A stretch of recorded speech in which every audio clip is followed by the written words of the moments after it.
माँ जी, क्या हुआ? बस छूट गई क्या? हाँ, गलती से मेरा बेटा मुझे छोड़ के पहले बस में चढ़ गया। शायद वो लोग मुझे बस के अंदर ढूंढ रहे होंगे। काफी भीड़ थी ना, इसीलिए। माँ जी, एक बात बताऊं? मुझे लगता है आपका बेटा आपको जानबूझकर आधे रास्ते छोड़ गया है। शायद आपको साथ में लेना नहीं चाहते थे। बड़े बदतमीज आदमी हो आप। मेरा बेटा ऐसा क्यों करेगा? गलती से रह गई मैं बाहर। इतने सारे लोगों के बीच वो मुझे ले नहीं पाया होगा अंदर। आप कुछ भी बोले जा रहे हो। ऊपर से कार भी तो है यहीं पर। देखना, थोड़ी देर बाद मैकेनिक लेकर आएगा यहाँ पे और मुझे अपने कार में लेकर जाएगा। तो ठीक है माँ जी, आप इंतज़ार कर लीजिए उनका। जब घर जाना होगा तब एड्रेस बता देना मुझे। मैं सही बस पकड़वा दूंगा आपको। नहीं नहीं, मुझे घर वापस जाने की कोई जरूरत नहीं। तुम अपने दुकान पे बैठो। ओहो, कितना प्लान बनाना पड़ा माँ को ना लाने के लिए साथ में। एक्टिंग करने की क्या जरूरत थी?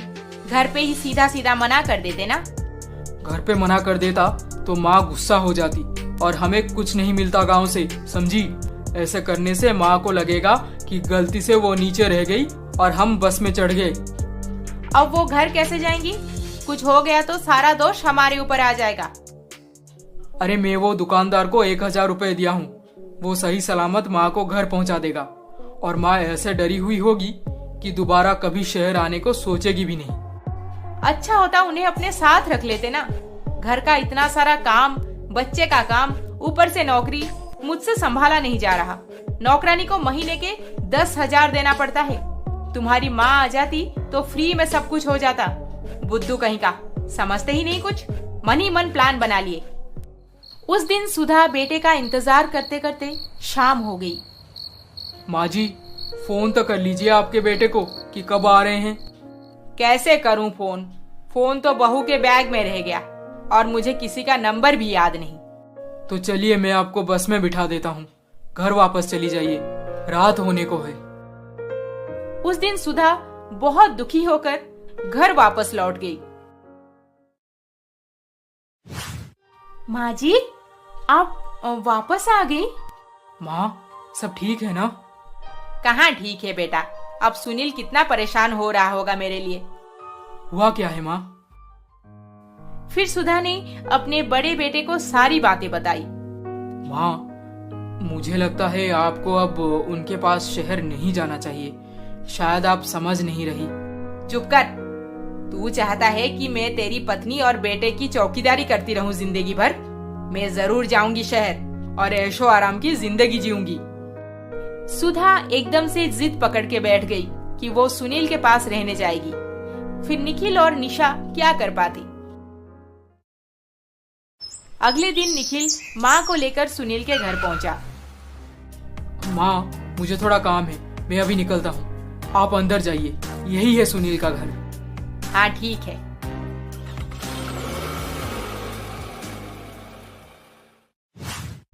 माँ जी, आप कैसे आ गई आप? मुझे समझ आ गया कि गलती से तुम लोगों की नजर हट गई होगी मेरे ऊपर से और तभी बस छोड़ दिया। हाँ जी माँ जी, हम बहुत परेशान हो गए थे। आइए ना, अंदर आइए। सुनील, देखो तो माँ जी आए हैं। बहुत तकलीफ हुई होगी ना आपको माँ जी। फोन भी लगाई थी आपको मैं, पर तभी मुझे याद आई कि आपका फोन तो मेरे बैग में रह गया है। कोई बात नहीं छोटी बहू, मैं सब समझती हूँ। मुझे तो लोग ये भी बोल रहे थे कि आपको शायद आपके बेटे बहू जानबूझकर छोड़ गए हैं। उन्हें आपको पास में रखना ही नहीं है। मैं भी नहीं छोड़ी उन्हें, जी भर के सुना दी हूँ। अरे, मैं अपने छोटे बेटे और छोटी बहू से सबसे ज्यादा प्यार करती हूँ। वो दोनों कभी गलत नहीं कर सकते। जी माँ जी, हम तो कब से चाहते थे कि आप हमारे पास हमेशा के लिए आ जाएं। चलो, अच्छा हुआ जो बड़े भैया आपको यहाँ पे छोड़ गए। अरे माँ, आप आ गई। बड़े भैया लाए होंगे आपको, है ना? हाँ, वही मुझे तेरे घर के बाहर छोड़ गया। वैसे मैं तो आज कार लेने जाने ही वाला था। फिर मैं आपको ले आता, यही सोच रहा था। कोई बात नहीं, मैं तो आ गई हूँ ना। माँ, मुझे ऑफिस के लिए लेट हो रहा है, आप आराम कीजिए, शाम को बात करेंगे। अच्छा ठीक है, तू जा। Bye Swati. Bye, take care. बहू जा, अब 2 कप चाय बना के ले आ, चाय पीते पीते बात करेंगे हम। माँ जी, मैं भी ऑफिस के लिए निकल ही रही थी कि आप पहुंच गई। शाम को आने के बाद बात करते हैं। तुम भी ऑफिस चली जाओगी और मैं अकेली यहाँ पे। ओहो माँ जी, ये किसी पराये का घर थोड़ी है, आप ही का तो है, आराम से रहिए। हाँ, काम वाले बेटे के साथ हमारे घर पे ही रहती है, कुछ जरूरत हो तो उससे ही पूछ लेना। मैं चलती हूँ। अच्छा ठीक है।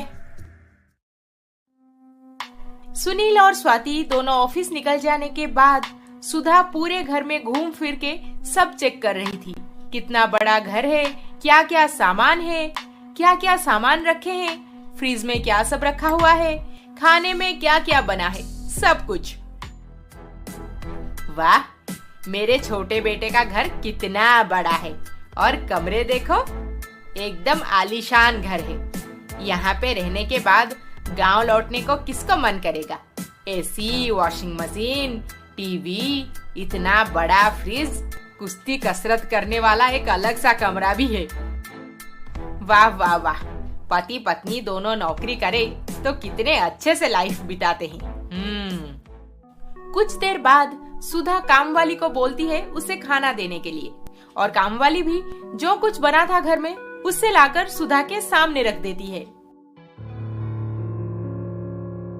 ए शांता बांता, क्या नाम है तेरा? ये सब क्या बनाई है? कुछ ढंग का नहीं बना सकती? मुझसे खाया ही नहीं जा रहा है ये सब।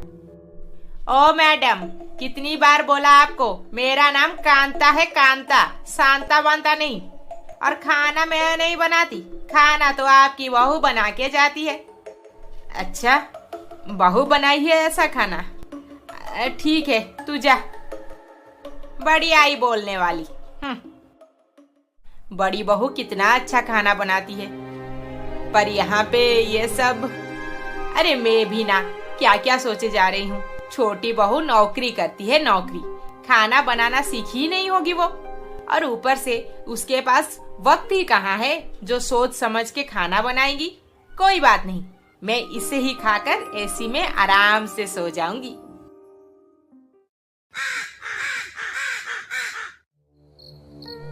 क्या मैडम, सासू माँ आ गई तो मुझे काम से निकाल रही हो? अरे नहीं कांता बाई, हम माँ जी के साथ कुछ दिनों के लिए बाहर जा रहे हैं घूमने। कुछ डिसाइड नहीं किए कि कब हमारा ट्रिप खत्म होगा, इसीलिए आप अभी छुट्टी ले लीजिए।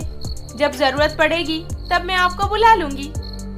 मैं सब समझती हूँ मैडम, सालों हो गए दूसरों के घर में काम करते करते, सब पैंतरा मुझे पता है।